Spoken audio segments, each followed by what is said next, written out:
I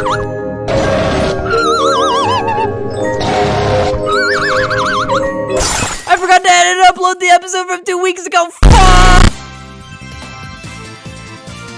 Hello, ladies and gentlemen. Welcome to another episode of SCS Baseball. Get on the ball with SCS Baseball. I hope you're all having a wonderful afternoon or evening, or whenever you watch this. I don't really care. Cam cannot join us. Cam can't join. Cam can't join us because the Mets are too shit. Let us have a moment of silence. I'm sure there's another reason, but Nah, there is. He's just busy. yeah, absolutely. But yeah, so it's just gonna be you, me, and all 5 of our viewers. 3 of which All 5 of you. And it's been a pretty busy week for me too, but a good one. The Cardinals won their first series opener this season. They also won their first series since like April 11th or something. Because the last time they won a series was a month ago against the Rockies. They could not get the sweep. But the sweep was a big dream anyway. Oh, sorry. It was a pipe dream. No, it's alright. We got some pretty nasty reflux as I was saying that. Yeah. I'll be alright. Alright. Other things aren't going as well for the Pirates. No, what are you talking about? We're still in first place. It's true, you are. But the Brewers could easily take it from you soon. Yeah. Maybe you should have not lost the series to the Rockies. Or got swept by both the fucking Rays and Blue Jays. Oh, Ah. those were sweeps. I'm really sorry. Yeah. We're up against the God. Orioles next, which is a bit scary. But then the Tigers. Actually, I shouldn't say that. Both the Mets and the Cardinals got fucked by the Tigers. They are actually waking up now. They might even go up to mid on our next tier list episode. Fucking. If we get swept by the Tigers, just remember it's less embarrassing than the Mets getting swept by the Tigers, because when the Mets did it, it was 3 games. For us, it would only be 2. Yeah, I guess that is true. But still, that would really fucking suck, and I would probably just walk straight into the Ohio River. And the Cardinals did get a win against the Tigers. That was during the Cardinals. That was another one of the Cardinals' very annoying pattern this year of only winning Game 3. But hopefully their performance at Wrigley Field will put an end to that. Waino's back. Contreras is waking up. He went to Wrigley Field and he told all the Cubs to fuck themselves. Not literally. But he served the Cubs A big fat L. twice. And then they served it to him, and then they served it right back to him the next day. but it's one. But we still won the series, and I'll take it. Yeah. We're still the worst team in L Central, but it's whatever. It could always be worse. Yep. We could always be Kansas City. We could always be Oakland. We have a better score than the White Sox also, so there's that. God.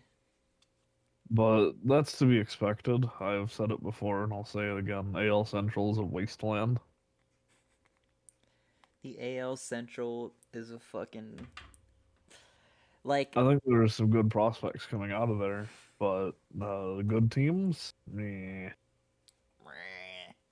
I think No. those prospects would, for the most part, be better off on other teams. Hey yo, Cleveland, if we give you fucking Rich Hill, could you hand over some of your prospects, please? Isn't Rich Hill like old as hell? Yeah, so what? There's no way they're gonna do that. He sucks this year. That's cause he's on the fucking Pirates, bro. No, I think he just sucks because he's old. Yeah, this year, I guess this year kind of is an off year for old people. It definitely seems that way, though I think that the league is a little bit too fascinated with calling up young talent, uh, which we'll get into. Yeah. It also, the pitch clock could also be a factor. Yeah, they have a harder time adjusting. They don't pitch as fast. They're used to being able to fuck around. But I think they can cope. I like the pitch clock a lot. Yeah. I don't think they're necessarily upset about the pitch clock. It's just, But it throws them off yeah, it's just tough to get used to. because they don't, well, because they're used to having more time. They're used to being able to do more feints and all Yeah.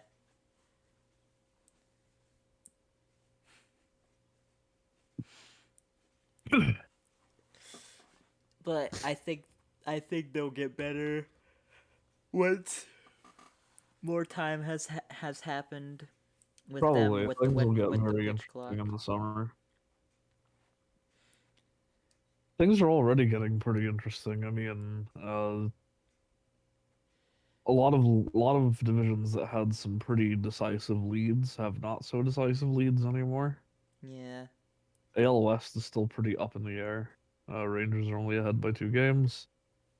Uh, Twins are ahead by 3, Yeah. but AL Central. I think honestly the Tigers could get it.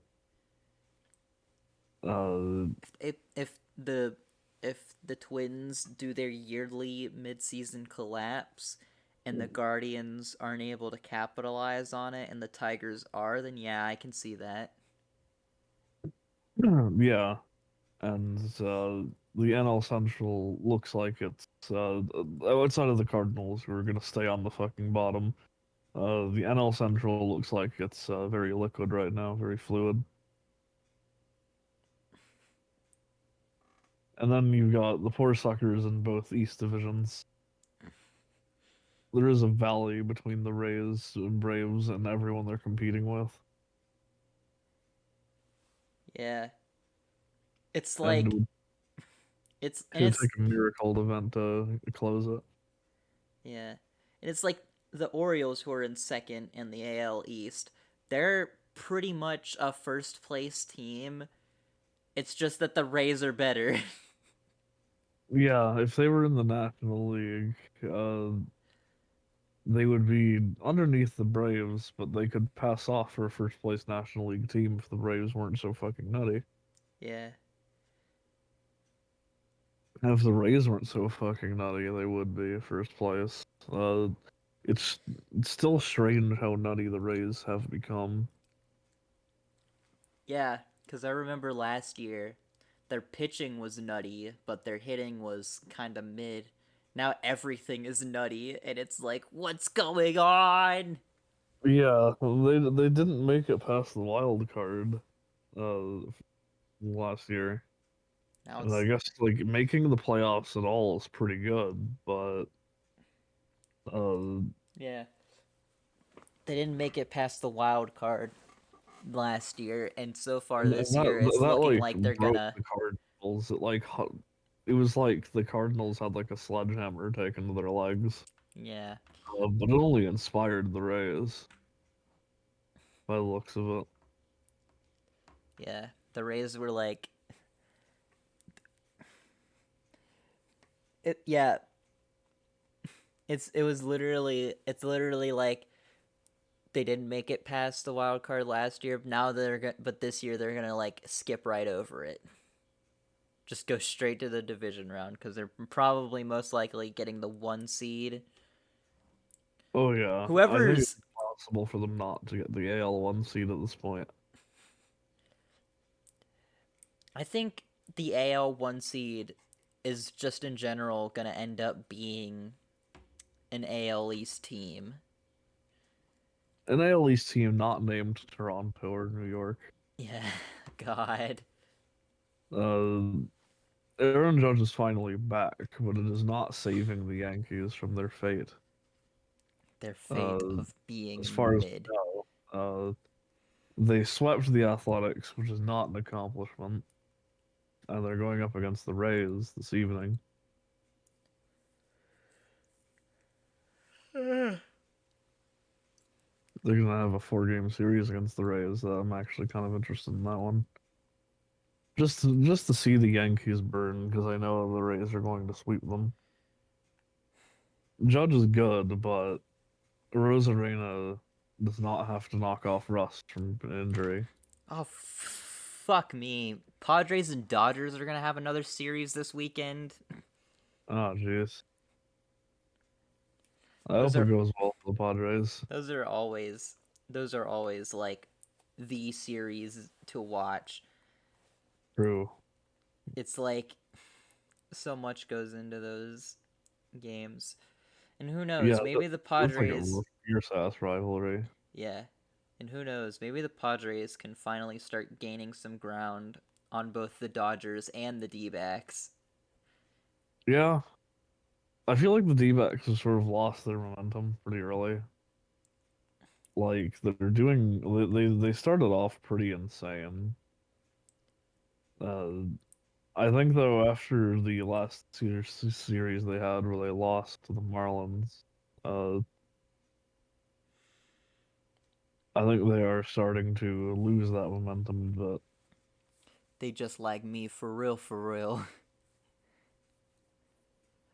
Though to be fair, even facing like even up against teams, a lot of yeah, 20 win teams and then the Rockies. yeah, even up against mostly teams of well teams above or roughly around your level, Yeah. with like a Rockies and a National series here and there. But as it turns out, being the best team in NL Central is not quite an accomplishment. Yeah. And I don't know what it is, but the people who invest money into baseball just fucking hate the Midwest. I mean, to be fair, there's nothing really there. There's Chicago, but they Yeah. would have to be supporting the Cubs or the White Sox. I see the problem. Yeah. The Midwest, other than like a couple of cities, is kind of just like a wasteland of corn and wheat And the AutoZone, right? and like some mountains. Oh, I was saying AutoZone. Oh yeah, AutoZone definitely. You fucking kidding me? There's definitely an AutoZone.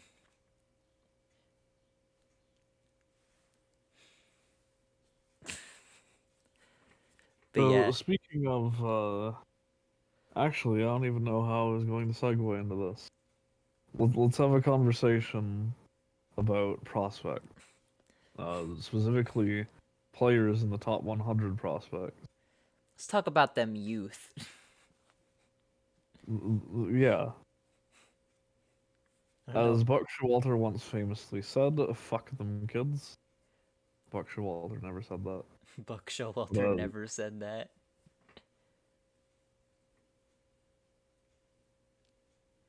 Snoot and I have picked. Each of us have picked 10 prospects to talk about. Actually, no, I only picked 7. Oh, you need to pick 3 more, motherfucker. I'll look at it and just fucking Okay. as you go on. Well, in that case, I'll go first to buy you some time. Uh, so of course, I'm definitely going to be talking about some prospects in St. Louis, though first I should probably go over the ground rules of the prospects we're talking about. First things first, we're not going to be talking about what the fuck is it? Sorry, I got that part out. First things first, we're not going to be talking about anybody who's already been called up this year. So, as much as I love uh talking about Walker or Volpe, well, actually, I don't love talking about Volpe, but as much as I love talking about Jordan Walker, this is going to be one of those times where I'm going to try to keep a lid on it about him, even though I think he was robbed and they should have put him back. They should put him back in sometime this year. He doesn't have to be an outfielder. He's good at third base too. We're also not going to be talking about anybody below the Double A league, and we're not going to be talking about anybody with any batters with less than 20 games or any pitchers with less than 5 starts or 15 bullpen appearances, for that matter. I'm going to start things off by talking about number 100, who is mostly number 100 because Volpe on the Yankees is already isn't a prospect anymore. Uh, Matthew Liberatore of the St. Louis Cardinals, if you recall from some of our earlier episodes, I don't have a very high opinion of Liberatore. When he was called up last year, he was terrible. They had him pitch in some of the absolute worst games for him to be pitching in. Actually, that's not even true.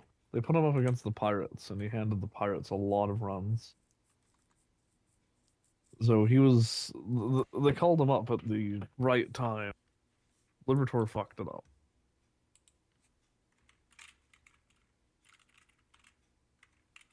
Last year, he ended it off. He ended his MLB stint where he had 7 games start. He had 7 starts.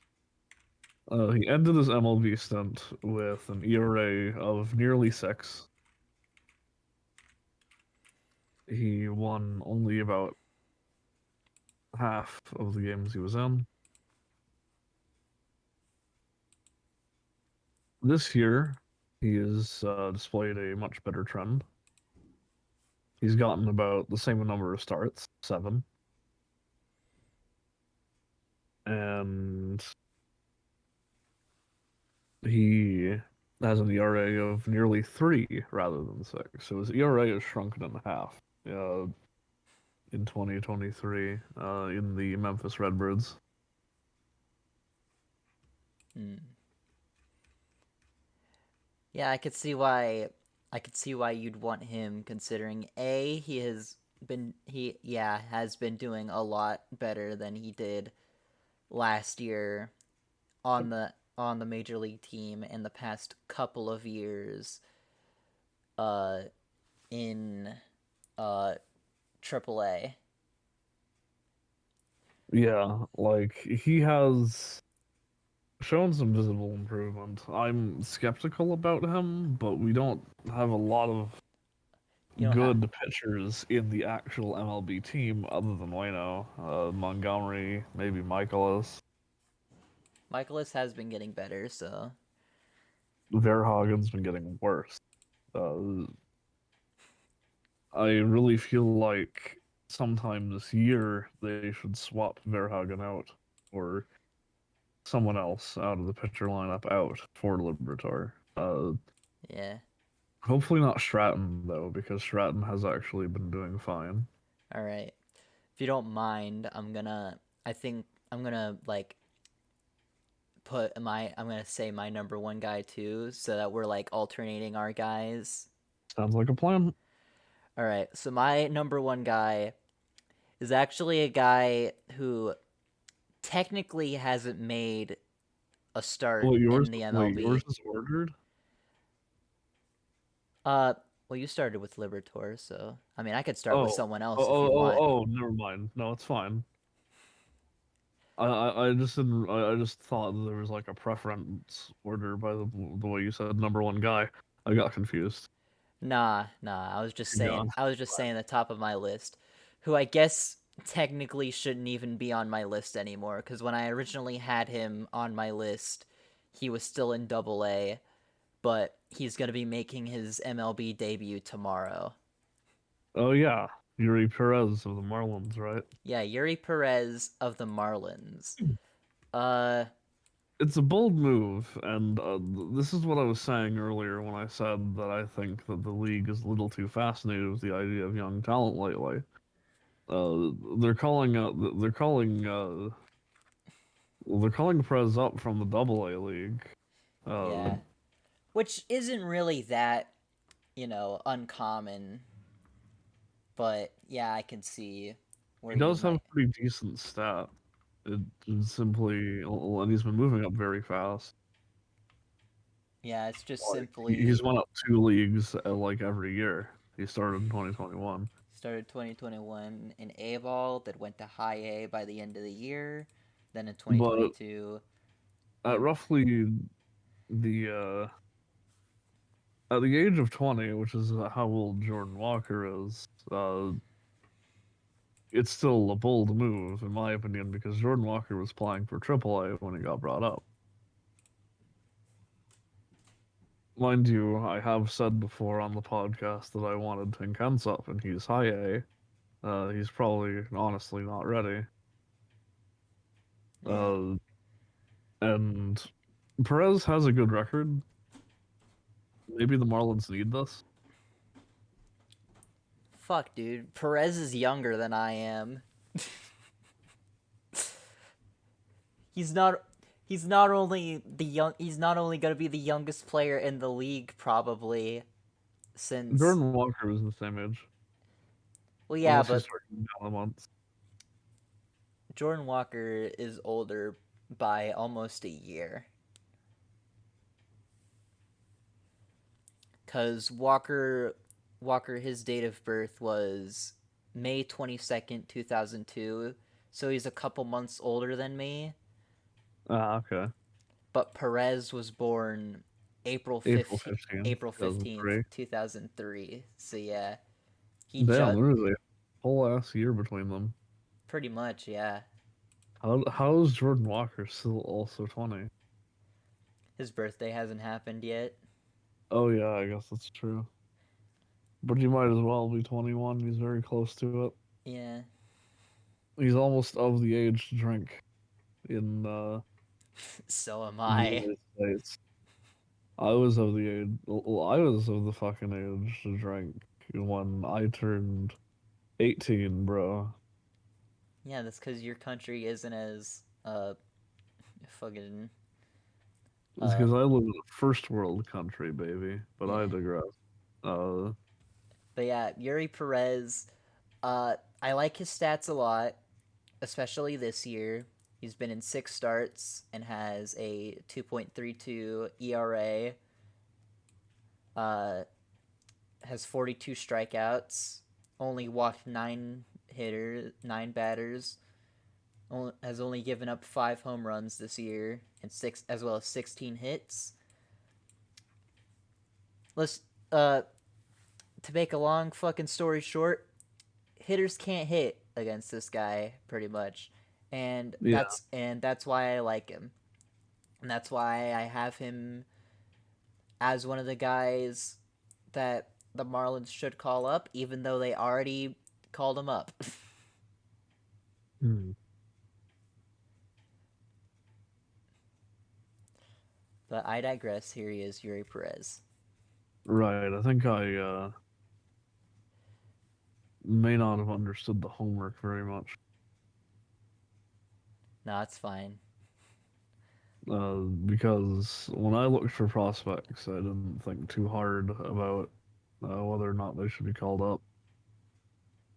I definitely think Libertor should be called up, though. And my next guy is another guy that, looking at him as it is, I don't think he should be called up soon, but he should be called up sometime in the latter half of the year, I think. That's Gordon Graceffo, also the Cardinals.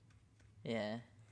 Gordon Graceffo had a really good year last year. He's only had 5 starts this year. They've not been good. He has an ERA of nearly 5. Uh, I am hoping that it turns around because it seems from the headlines that the Cardinals are interested in bringing him up at some point in the near future. Yeah. So I only hope that if they're going to do that, that he is able to show us what he can do this year. Yeah. Even if his AAA stats aren't superb whenever he gets the call up, I do think he is like another like superstar in the making. Oh, so I mean, his first 2 seasons of minor league play are indicators enough for me, I feel like. But also, he just seems like the kind of guy who can. Uh, I haven't watched him play, by the way, but from the stats I've seen from both previous years and this year, he seems like the yeah, kind of guy who can get outs, you know, and he also will allow a lot of soft contact from the looks of it, but it most I guess most of his ERA depends on, or rather most of his ERA this year is mostly depending on whether or not his fielders have been any good. yeah. It does not inspire optimism from me because the Cardinals have had some problems with fielders lately. Yeah. The Cardinals defense could definitely be better,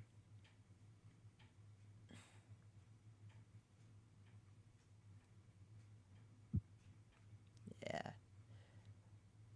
but in any case, uh, you can go. Well, you can tell us about your third.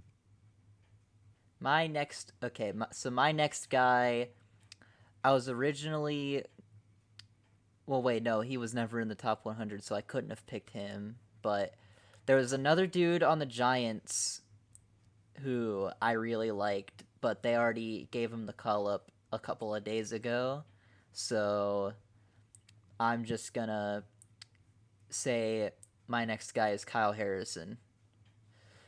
Yeah, His He had an amazing 2022 with a 2.71 ERA, though he had a 3.11 ERA in Double A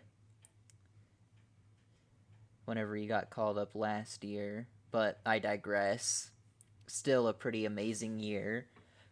And this year, he seems to be showing a bit more of that, pretty much. His ERA in AAA has gone up a smidge from what he had in Double A last year. It's now up to a 3.2, but compared to some of the other pitching prospects I've seen on here, that is pretty decent, I'd say. oh yeah, definitely.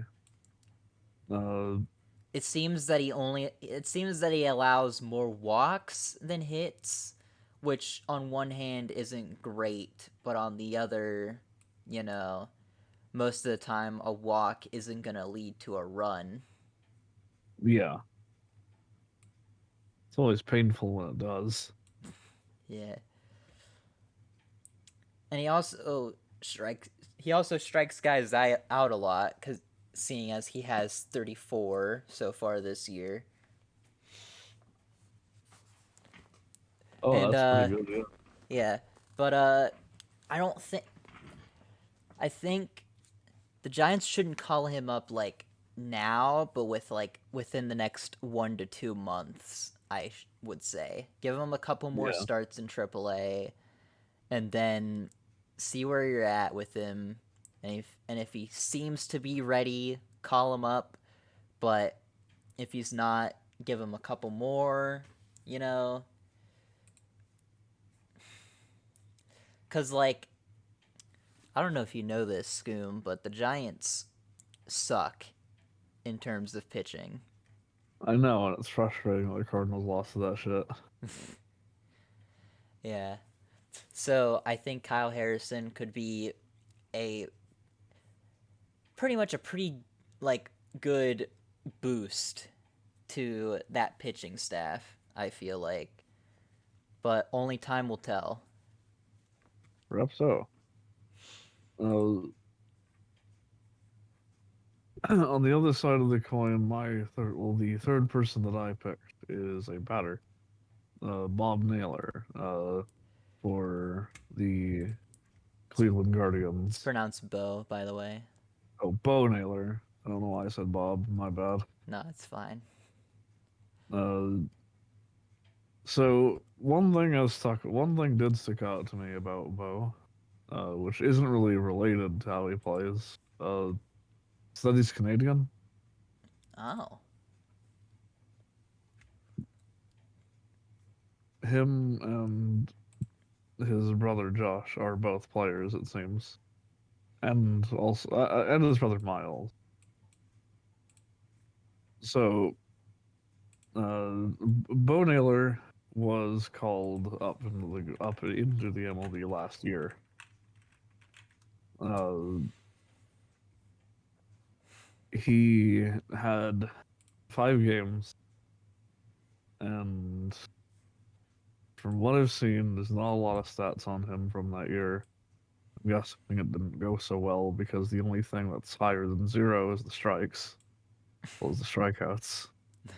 God. Yeah, it I don't seems think he like got a single hit. nah. But again, that was only a 5 game sample size, so it's hard to tell whether or not he was Yeah, good. unless they called him up pretty late or taken him out pretty early. They must have called him up pretty late, I So think. now, in 2023, as part of Columbus's minor league team, he's got a batting average of 261, which I'd say is pretty good. He's gotten 23 runs in total over the course of 119 at bats, Mm. 31 hits. 7 of his hits have been home runs, and 27 of those home runs were batted in. I Or think that he is a good candidate for the Guardians. yeah. On an unrelated note, his brother Josh, whom you mentioned, is actually also on the Guardians. Yeah, Yeah, he's a first baseman and outfielder. is he any good? Uh,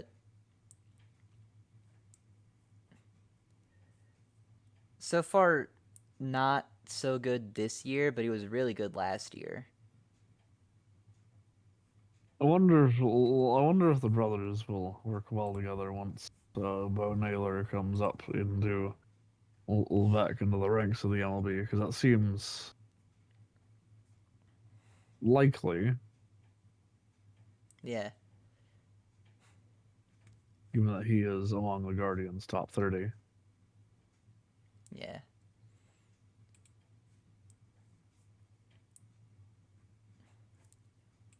All right.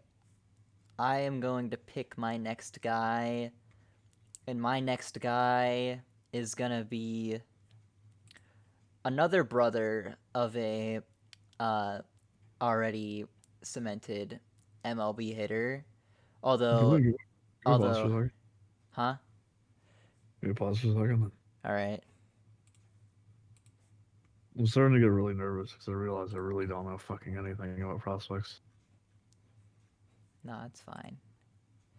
I barely know anything. I'm just looking off their stats. Okay, okay. Like, that does help. Thank you. Right. You can resume it now. All right. But my my guy who I am picking is I got to find him on here. I know he's somewhere later. Oh, here he is, number 62. Uh I can't pronounce his first name, so I'm just going to put it on the screen right here. But it's Ronald Acuna's brother. And and so far for the Frisco Rough Riders, who are the Texas Rangers double A affiliate, he has a 3.13 average That is pretty good. with 40 hits, 20 and 20 runs. He has 22 runs batted in, and 10 of his hits have been doubles. One of them was a triple, and two of them have been homers. So he's not really much of a power hitter like say his brother is, but I think you know he still has a lot of potential to be a really good, uh, like a Oh really yeah, good, no, especially for the Rangers who are on the rise as a team. yeah, And if they want to keep that momentum, they need to be sure to have great players on the ready. yeah. And while Acuna, he, I think he'll get a call up this year. It might be like a September call up later, later in the year, but I feel like he could make the MLB roster this year Yeah. if things go right for him, which so far it seems that they are. In fact, I don't think a single year he's had an average below 250 so far. Nice. Yeah, so He's definitely got a lot of momentum left in him, so hopefully the Rangers take advantage of it. yeah. Uh, my number fourth choice was another Guardians pitcher. No, well, not pitcher, batter this time. Well, actually, they're both batters. My bad. There's another player for the Guardians. This time a shortstop and second baseman, also in the Clippers. Brian Rocchio. Brian Rocchio, another Venezuelan player, apparently has the nickname the Professor. I like that. Something about a baseball IQ. Anyway, he does have an average of 323. And out of the 42 hits he has scored in his 130 at bats, exactly half of them have resulted in a run of some kind. Wow. I think that only 18 strikeouts too, so that's pretty neat. Yeah. He seems to be getting a lot of hits, Yeah. and he's definitely getting better every year. Uh, he's 22 years old, so he's still got a lot of years left in him too. Uh, I think someone of these kinds of stats, the Guardians would do well to include soon, Yeah. especially since the Guardians are facing a lot of difficulties this year from the Tigers being unexpectedly competitive and the Twins being uh, the only other AL Central team that exists. Yeah, it really seems like the Guardians need a bit of help, and I think both of your guys who you picked could be that help. Yeah, I especially feel that way about Rocio. Yeah, he seems to be really good. Not a lot of homers, but that's not necessarily a bad thing. He only has I think it does say something that half of his hits are homers. Well, not homers, sorry. like Uh, but he's able to bat runs in, yeah, and that's important. yeah, His actual homer account is he's only gotten one this year. yeah. So he's not necessarily a He power does not hitter. hit dingers. He does advance the game though. Yeah, which for some teams that's probably good enough. I Not definitely every team can be the Yankees and think that they lost if they haven't scored 10 home runs in that game. yeah,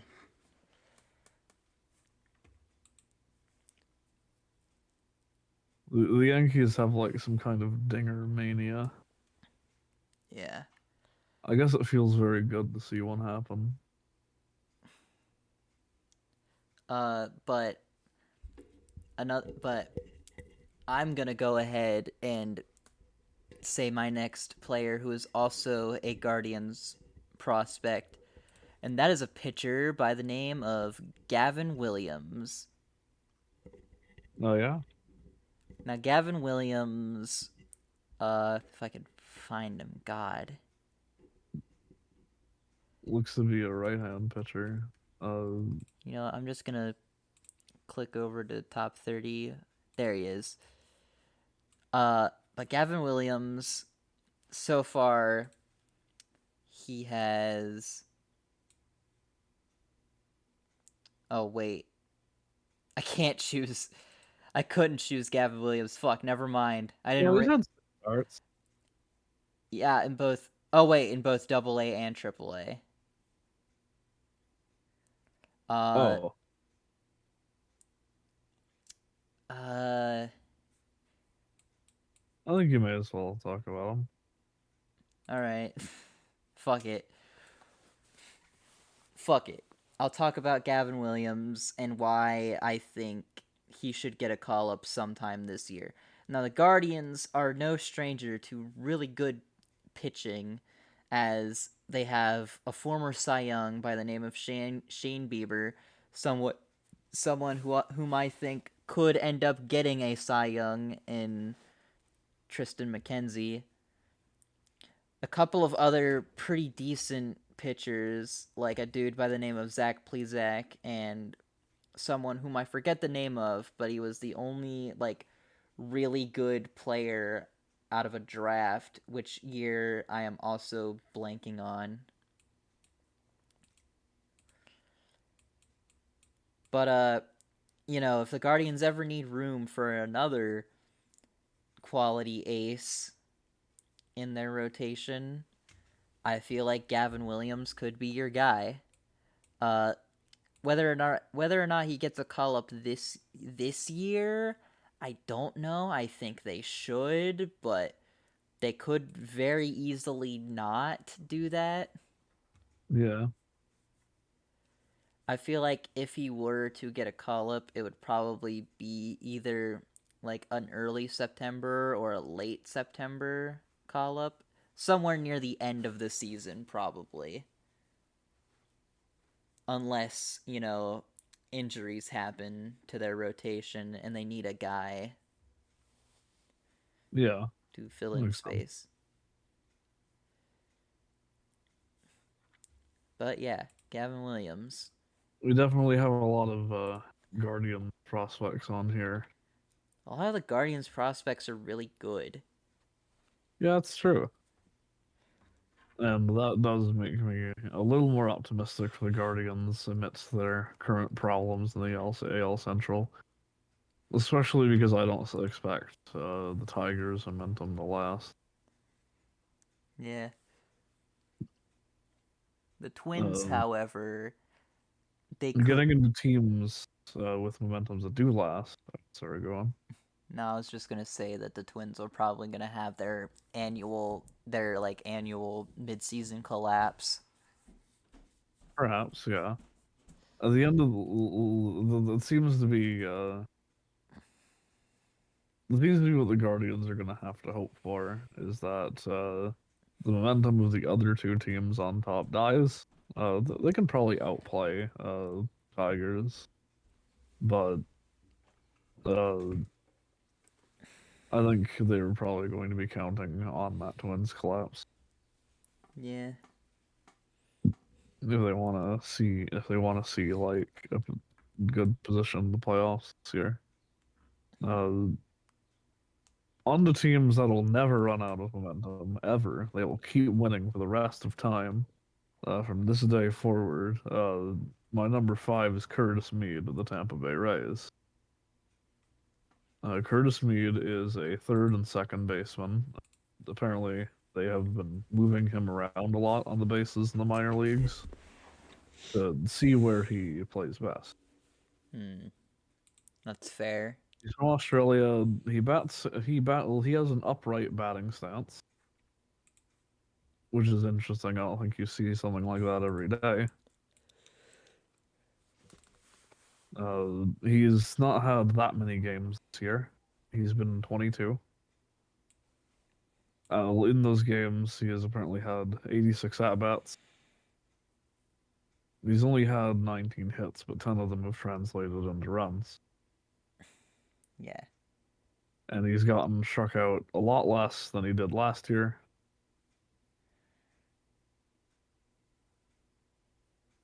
Well, it's only Yeah, the first bit of the season, but yeah. He cur- yeah, he currently also only has 2 homers, but has 15 runs batted in. So yeah. He's another character. He's another player that gets momentum for his team. His batting average has gone down since he moved up to AAA, but I think he just needs a little more time. yeah, Uh, a little more time in the oven. I think by the end of this year, or the start of the next one, Mead will be ready. The Rays don't necessarily need new prospects, though.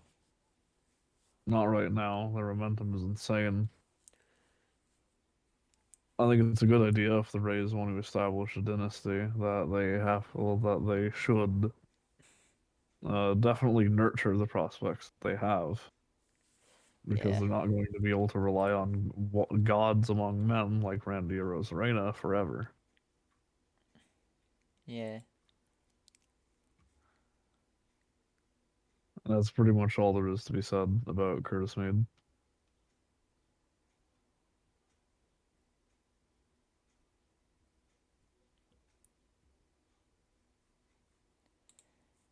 yeah. Who was your number five? My number five. I'm gonna go with one of your guys from the Cardinals. I'm gonna go with Mason Wynn. Oh yeah, I didn't think about him. Now Mason Wynn has a 257 average currently. He's a shortstop, which I don't necessarily know if the Cardinals need a shortstop. Mayhaps they do, mayhaps they don't. I'm not 100% sure. Pretty Maybe, much our shortstop right now is Paul DeYoung, and I think Paul DeYoung is all right. yeah. I think we could definitely use some fresh blood in the field of in the domain of shortstops. DeYoung has gotten a lot of build up as like one of the guys that'll save the team, and I don't know how well he's done that, given the Which is position the team. really, which is really weird to me, because like last year there were a lot of people who uh did not care for Paul DeYoung. Oh yeah, and there were a lot of people who did not care for Paul DeYoung back during spring training, but Yeah, but apparently now he's the savior of the franchise, which isn't really fair to me. You shouldn't put that on him. You should instead probably put it on some of these younger prospects that they have, whom they should call up at some point if they want a chance to get back into playoff status. Yeah, because they've got a lot of they got a lot of players on their team that simply aren't pulling their weight as well as they could. Yeah. Plus, maybe the looming threat of them getting replaced by someone younger will probably force them to play better. That too, yeah. So tell me a bit about Mason and Well, I Mason like his Wynn. average. Well, Mason Wynn. Yeah, he has a 257 average. He's got 38 hits so far. 27 of them have translated into runs. Uh, That's he's got three doubles, two triples, five homers, 14 RBI runs batted in, and has been walked 16 times. Jesus. That's funny. Yeah. Sounds like So they're a little scared of him. so dude has some pop, but overall he can get on base. And another stat that I'm going to tell you, it doesn't really matter in the grand scheme of things, but currently he has 11 stolen bases. That is funny. So Bro can also get into scoring position at a moment's notice. And that's a valuable skill, especially now that it's easier to steal bases. Yeah. So you see it happen more often. Expanding the bases, I think, was like a great decision on the part of the MLB. Yeah. I think every rule change they've made this year has Yeah, there's been, not a one I can think of that I disagree with. yeah. Cuz Shall I go on about my number six? yeah. I think I'm done talking about Mason Wynn. Fair enough. So number six, I chose another Rays player, Kyle Manzardo, also Durham Bulls. He's a first baseman. He's got a 277 batting average. He's got 28 hits, 15 of which translated into a run. Uh, Interesting thing to note is he has gotten seven doubles uh, out of his hits and five dingers. Mm.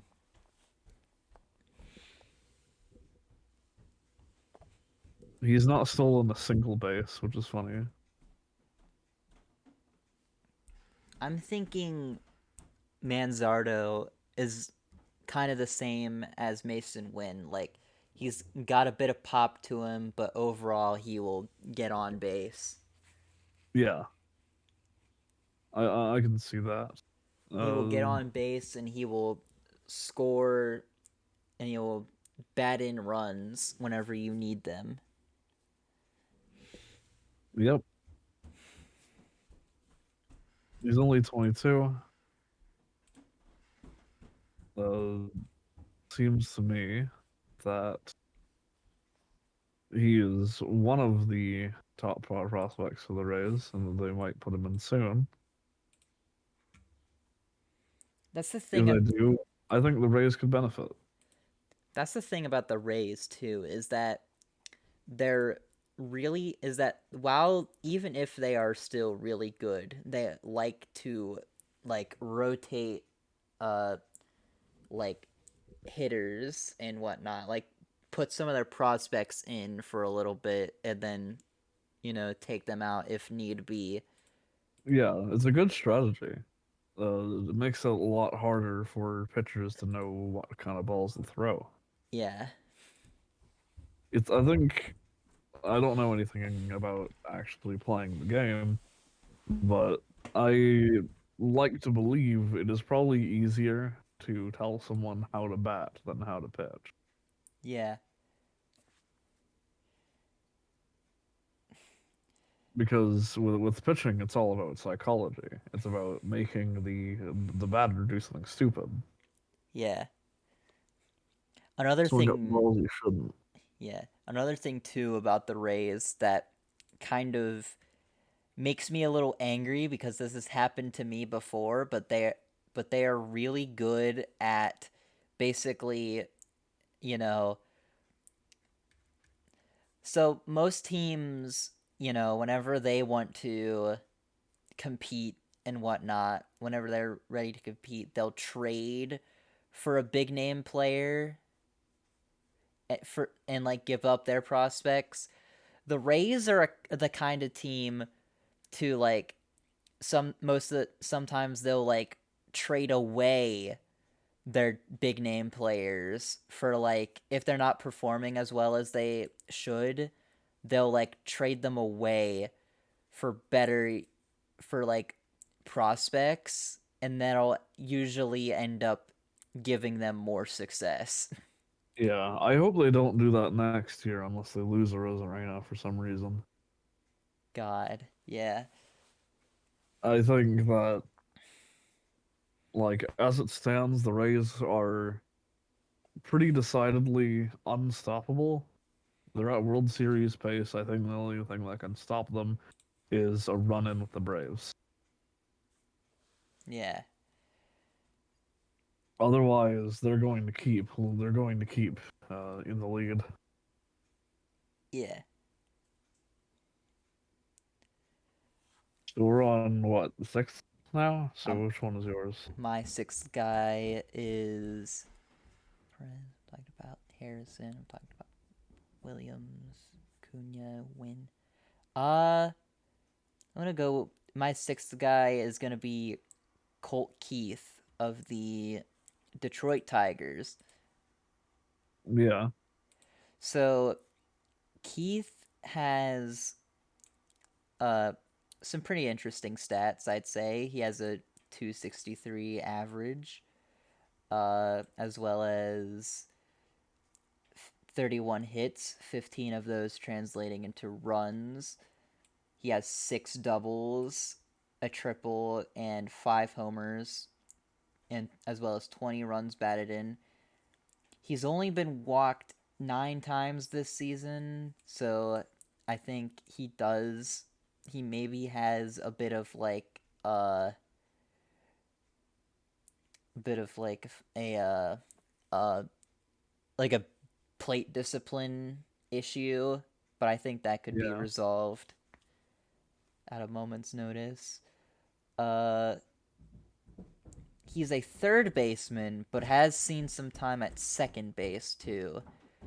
And I'm pretty sure that the Tigers could use a guy at third base. I don't know who their current third baseman is. I know at second base they have Jonathan Scope, but I'm not really sure who they have at third base. So Colt Keith could slide in there easily and start making some noise for the Tigers. Give yeah. give give Tigers fans a little bit of goddamn hope because holy shit, they can never seem to have that. I mean, I think we're starting to get some hope this year, but we'll see how quickly it lasts. We'll see how long it lasts. So, shall I go on to my guy? Yeah, your seventh This is one guy. of the reasons I said I didn't necessarily do my homework on this. Is I saw this guy in the top prospects, and I kind of put him in for a joke. That is Tyler Soderstrom of the Oakland Athletics. But I already put him in here, so I'm going to argue for why he should be in the Athletics. One, the Athletics are so sad. They are so tragic right now. Uh, I mean, they are every year, but now more than ever, they need fucking anybody uh, to bring their things together. He's a first baseman, he is a catcher, so Soderstrom, I'd say, is pretty multifaceted. This year, he has a 254 average, not doing so great in terms of his hitting quality. He's gotten 30 hits out of his 118 at bats. 18 of them were translated into runs, 5 of which were dingers. Uh, he has gotten the Las Vegas team a bit of momentum, though it is worth considering overall. That my assessment of him is less based on how he did this year and more of how he did last year. Uh, because last year he accumulated a batting average of 297 by batting That's 67. 28 runs in out with his 37 hits. Oh, wait, sorry. I was looking at the wrong thing. Uh, that was the year before. That was the back when he was in Double A. Actually, no, that was when he was in AAA last year. Yeah. He's. I think that the start of the year has been unkind to him, but it'll get better for him. It'll get better until they put him in the A, Yeah. and then he'll realize his mistake and hopefully be traded to a team that'll use his potential to better effect. Currently, he's got a lot of hitting power, and the A's seem pretty pleased with how he's doing so far.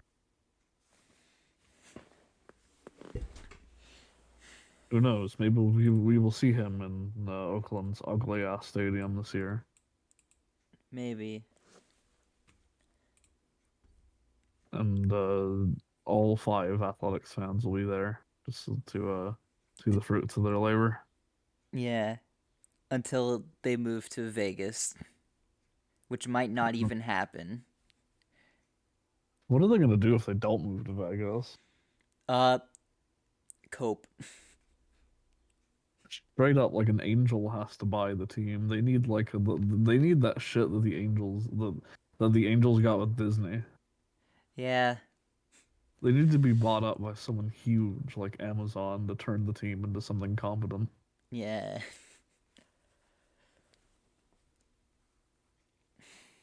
This is the only time I'll ever be publicly calling for a corporate consolidation on a broadcast. A bit off topic, but have I ever told you that Nintendo used to own the Mariners? Oh yeah, actually, yeah, I already knew about that Oh yeah. because a really long video essay I watched about Tetris that mentioned how Nintendo bought the Mariners and did fucking nothing with it for a while. Yeah, which I find pretty fucking funny. Like they just bought a baseball team and then did nothing with it. Yeah, They were just like, "Hey, we have this." And everyone's like, I think "Cool." they brought like a Japanese prodigy to the Mariners who proceeded to not do much. You're talking about Ichiro Suzuki Yeah, because Ichiro Suzuki was the only reason the Mariners were even relevant from the time he came into the league to the time he moved on to the Yankees. man, I feel bad for the Mariners losing their only good player to the Yankees. Yeah. It's Well, tough. they've got plenty of good players like Big Dumper. Like Big Dumper. Uh but anyways, you just talked about your seventh guy, right? Yep, so you go on about yours. All right. Since you went over someone from a very sad team, I am also going to go over someone from a very sad team, and that is Noelvi Marte of the Cincinnati Reds. God. Now, granted, the Did you also put him on there as a joke, or is it because he's actually good? he's actually pretty fucking good, honestly. He's got a 284 average, uh, He's nice, yeah. 31 hits, 18 runs, Consistent. five doubles, a triple, five home runs. He's walked 11 times. So he's a very good power hitter at the shortstop or third base position. And that's the funny thing about the Reds is that they have a lot of dudes in their fucking farm system who could be either shortstops or third baseman. Let's just be the kind of player that Cincinnati breeds. Like they have him, and then they also have where is he? Ellie De La Cruz, who is another shortstop and third baseman. He's in AAA. He he's doing pretty well so far, but he only had 17 games under his belt, which is why I didn't pick him because I couldn't. That would have broke one of the rules that I made. Yeah. So I went with Marte instead, who I would say is a little better than Ellie De La Cruz, just a smidge. I don't know where they're gonna put these two guys or any of their other shortstops that they have. Man, I don't know a goddamn thing about the Reds other than don't the Reds have a batter who hits every time something terrible happens? They used to. That was Nick Castellanos, but he's on the Phillies now.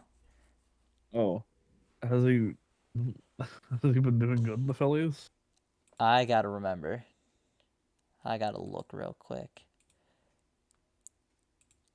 Says here, because I just also decided to look. Says here he's got a.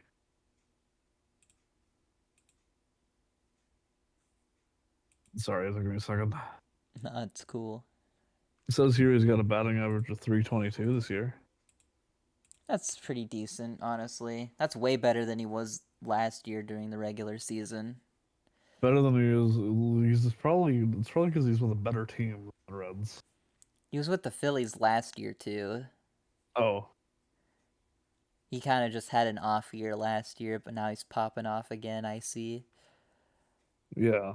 But yeah, the fucking their top 6, the Reds' top 6 prospects are either a shortstop, a third baseman, or both. The only one who is slightly different is Matt McLean, who is a shortstop and a second baseman. Seems like they're gonna have a log jam at some point. Yeah, I look forward to that. I love seeing poverty franchises fall apart. Much more than I love being the poverty franchise that falls apart. yeah. But Noel V Marte, pretty all right. I did also pick him though because it was funny. It is funny. Uh, on a less more on a bit less of a joke pick. I another one that I chose. Wait, he hasn't played at all this year. Who, George Valera? Yeah, I thought he did. Oh, Uh, oops. I'll just go over a different one. All right. So I was surprised you didn't put this guy on yours. Uh, Well, it was because whenever I made my list, he didn't get to the 20 game rule yet. well, he just did. That's Andy Rodriguez Yeah. for the Pirates. Uh, you've probably heard Snoot sing Andy's praises before on this broadcast. Uh, which I get. I've seen Andy Rodriguez play, and he seems pretty good. He's gotten 21 hits, 15 of which are translated into runs. Uh, he's gotten 3 dingers, stolen 2 bases. He's basically. It's still too early to tell how his performance is going to be this year, but his performance was good last year. He hit 140. He hit 148 balls last year, and 92 of them were runs. 25 were dingers. Yeah. He's been walked 10 times this year. Last year it was 60. And well, last year he climbed 3 different leagues. Yeah. Which I loved seeing. It was really So good. Endy is on a pretty rapid rise, and I think it's because the Pirates have a lot of old men on their roster. They would be foolish not to consider Endy sooner than later. Yeah, which is really weird Pirates are because doing well, but they're not going to be doing well forever, given their older roster. yeah, which is really funny because last year their roster was filled with nothing but rookies, and then Brian Hayes and Brian Reynolds.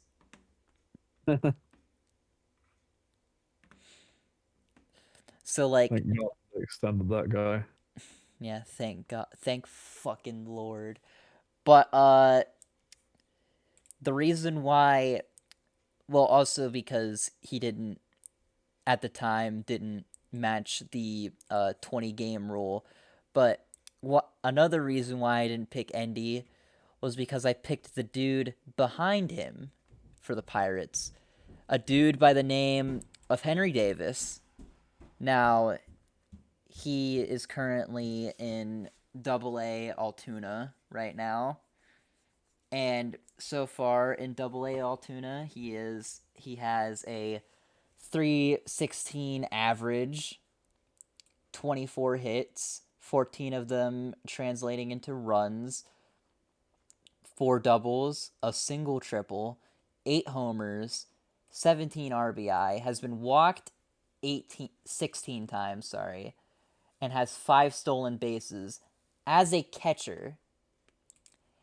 Yeah. And that doesn't even go into his like defensive stats, which honestly, in my personal opinion, Henry Davis is a much better defensive catcher than Endy is.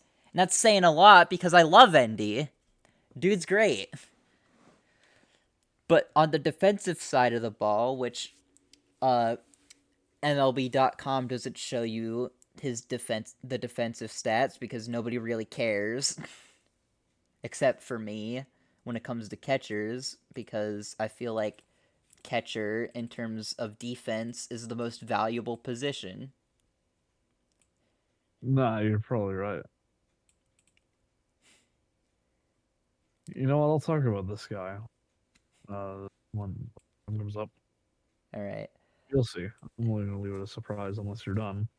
I'm going to say a little more about him, but Henry Davis he should definitely get a call up to the Pirates sometime this year. Whether that's before or after Endy,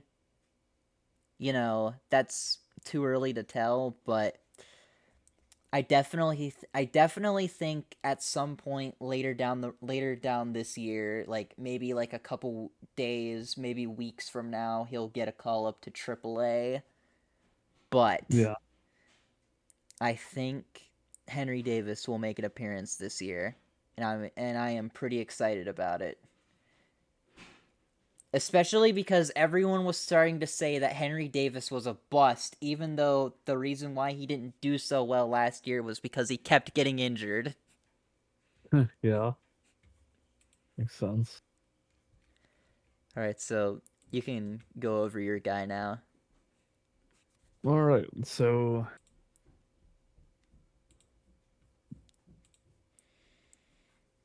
surprise. My number 8 guy is Zach Veen of the Rockies. Ooh, a Rockies pick. Uh, Zach Veen has an average of 250. He. Sorry, I'm reading a little bit. He has an average of 250. Apparently, he's not projected to come into the Rockies until next year. But this year, of his 18 hits, 8 of them have translated into a run. Uh, Unfortunately, he hasn't gotten that many hits because he's had 72 at bats. Yeah. Uh, Last year, though, he did get 84 runs of his 114 hits. So I think that Zach Veen is projected to do well this year. After all, his average has increased by 5 and the year's barely started. Hmm. And he's another guy that definitely needs more time in the oven, but I think he's liable to become something of a powerhouse within the next year or two. Hmm. Yeah, I like Veen. Currently, he's a double A. I imagine that's part of why they're holding him back because they're not like, well, they're not insane like Miami. Or LA with Zach Neto. Yeah. How has he been doing? I've heard conflicting things. I'm gonna look Though the real Angels quick. are definitely doing better now, than He's they doing all were when they right. brought him in. He's he's getting on base. He's not hitting a lot of homers, but he's getting on base, which Yeah. in a lineup with Mike Trout and Shohei Ohtani, that is good enough. Yeah. The Angels definitely seem to be more or less on pace to reach the playoffs. They just need to get a few more wins. Yeah. Because the teams they are behind are the Twins and the entire AL East.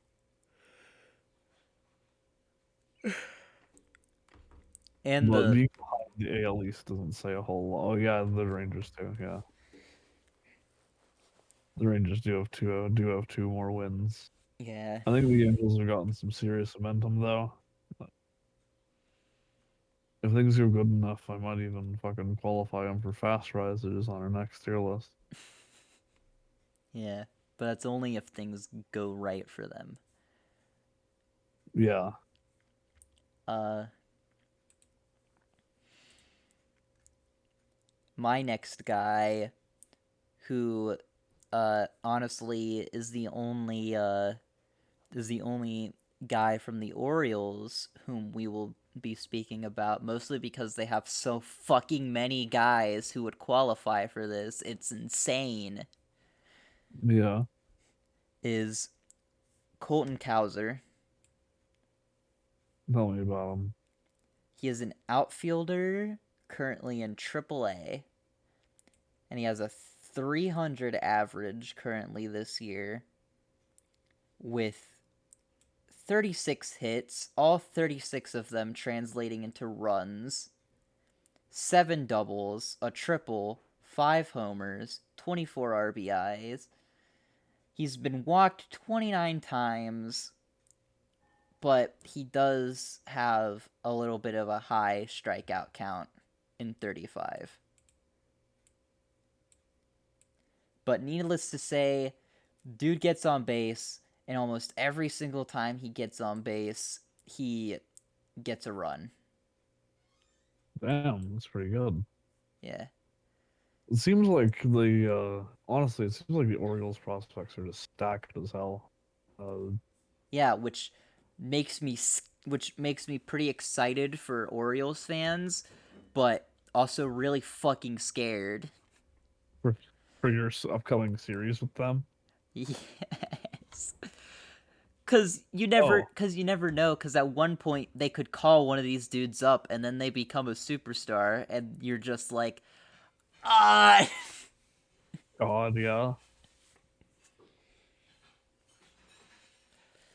It's even worse if that shit happens at PNC Park because the Pirates are a team with more away wins than home wins. Yeah. Well, wait. They I could think. be worse though. They could be like they could be the Nats. Their stadium is just cursed apparently. Same with the Mets. Yeah. The Nats have 10 away wins and 6 home wins. God.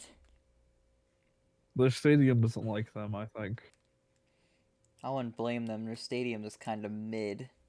I mean, it's nice enough, but like, the only view you get, you don't get any like view of like the Washington Monument or anything like that. You just get like a parking lot and then a an apartment complex. Yeah. Thinking about it, the Rays have 10 away wins and 19 home wins. I'm starting to think that something is wrong with Tropicana Field.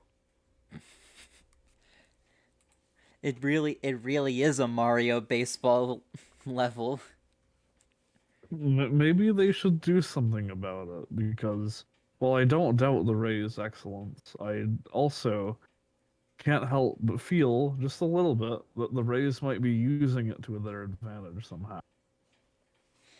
Especially given that Tropicana Field is infamous for having dingers that wouldn't be dingers on other stadiums. Yeah. The catwalk. Because of the fucking catwalk.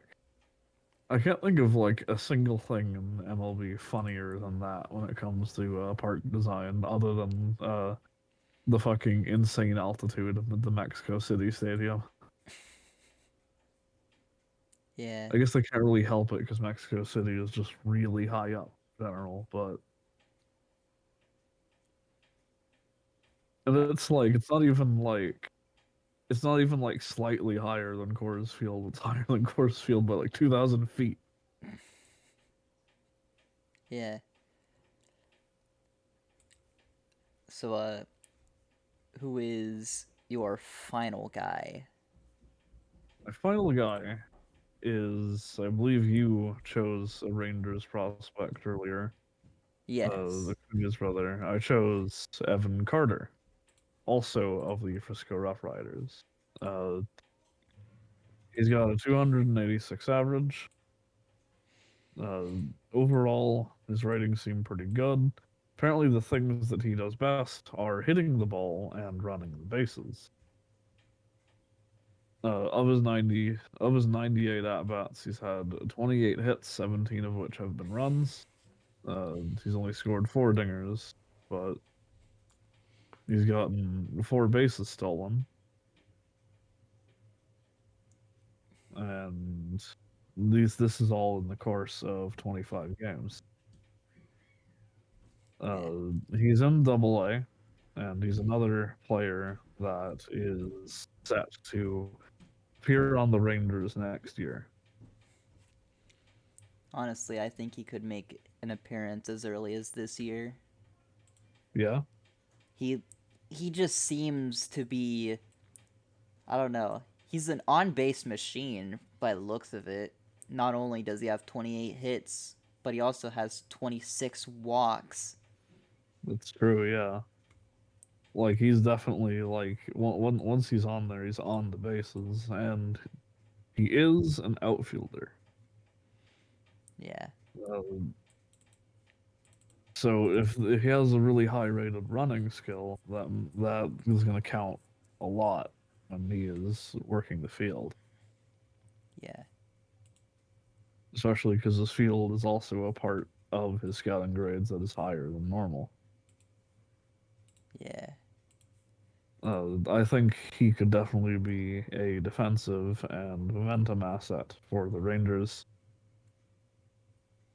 He he has a slightly worse uh, career average this year than last year, which I guess isn't saying a lot because the year just started. But it is worth noting that in the Frisco Rough Riders last year, he accumulated an average of 429. In that year, he hit nine balls out of his 21 at bats, but also that was pretty late in the year. But eight of those hits translated into runs. Only one of them was a home run. You each time he simply hit the ball and it batted someone and it ran, so it got someone to run. Hmm. All So right. he's got some pretty stacked stats from moving up to Double A late in the year. All right. And I think that's either you're down to your last guy or we're finished here.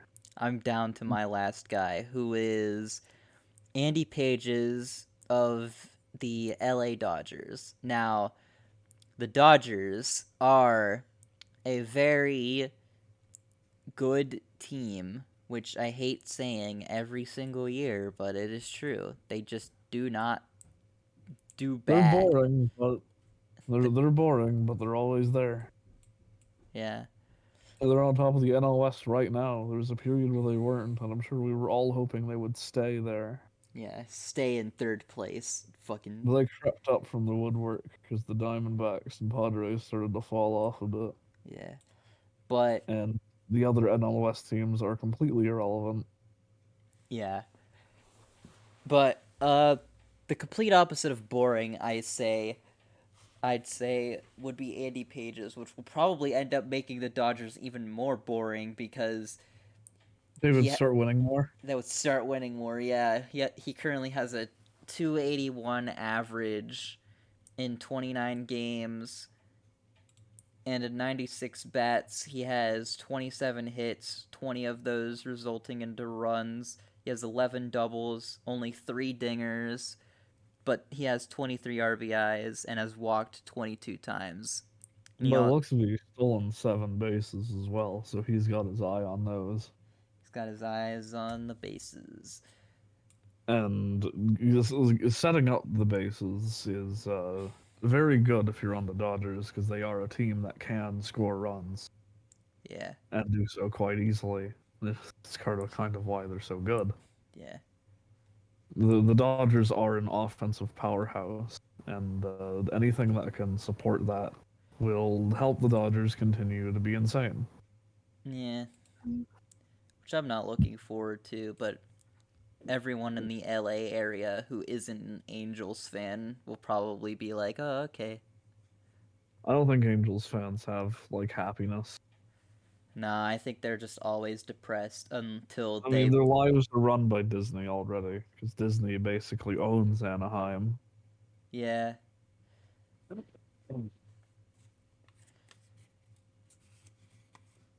But yeah, those are our top 10 prospects so far this year whom we think will make a call up either sometime in the near future, sometime near the end of this year, or sometime next year. Definitely consider Snoot's opinions in a higher regard than mine on this note, uh, because I mean, Snoot just has more experience with baseball than I do in general, and also, I just kind of picked my guys based on whose scores looked interesting. I also did that pretty much, to be honest. I was like, all right, who has the highest average? And then I saw most of them were on the Orioles, and I was like, okay, who has the highest average and isn't on the Orioles? Yeah. And then for pitchers, I was like, okay, who gives up the least amount of runs? Who has a lot of Those are strikeouts? generally like batting average and ERA are generally good ways to measure a player's skill Yeah, because it shows their how capable they are at the basics. yeah. But And that is one reason why the injuries the Yankees had earlier like last month were so debilitating because they had a bunch of very low end batters to substitute uh, people like Judge getting put on the injury list. I think I've said it like 3 times that it really sucked for them that they had to rely on Rizzo for a while to be their star batter. yeah. But that is going to wrap up this week of SCS baseball. Bit of a longer episode than usual, but that's Oh, all we right. actually got a good amount of time. That's a surprise. Yeah, we actually got like an hour and 30 minutes.